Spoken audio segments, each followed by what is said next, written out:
මට අල්ලන්නේ නැති වගේ මෝඩ කතා තමයි යන්නේ. මට අල්ලන්නේ මට අල්ලන්නේ. ඒ අල්ලන්නේ කියද්දි ඔයාට මතක් වෙන්නේ මොකද්ද? ටච්. මට අල්ලන්නේ කියද්දි I don't touch වගේ දාන්න යන්න එපා. ලස්සන වාක්‍යයක් දෙන්න ඉංග්‍රීසි වලින්. ඒක පැටර්න් එකකට ගන්න පුළුවන්. Don't stand. I don't stand. I don't stand. මට ඔයාගේ ගොන් කතා අල්ලන්නේ. I don't stand your foolish talks. I don't stand your foolish talks. මට ඔයාගේ කතාව අල්ලන්නේ. I don't stand a talk. I don't stand a talk. Okay? මට ඔයාව අල්ලන්නේ. I don't stand you. I don't stand you.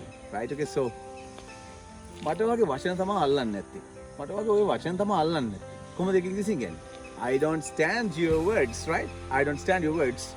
So මේ වගේ වාක්‍ය එකතු කරගන්න මේ වගේ patterns, cute patterns ඔයාලගේ English වලට භාවිතයට මාර්ගම වැදගත් වෙනවා. So එහෙනම් මට තියාගන්න I don't stand, right? අපිට කියන්න පුළුවන් ඇයට අල්ලන්නේ නැහැ හුවනේ. She doesn't stand him. She දෙමුත් doesn't. Okay? I we you they එක don't he she it එක doesn't. Okay? එහෙනම් අල්ලන්නේ නැහැ කියද්දි touch වගේ පාවිච්චි කරන්න යන්න එපා. මට ඔයාව අල්ලන්නේ. මට ඒක අල්ලන්නේ. Right? මට මේ වැඩසටහන් අල්ලන්නේ. I don't stand these programs, right? මට මේ TV වැඩසටහන් අල්ලන්නේ. විකාරණ තියෙන්නේ. කොහොමද කියන්නේ? I don't stand these television programs. එහෙනම් තවත් වීඩියෝ එකකින් හම්බෙමු. Toodles.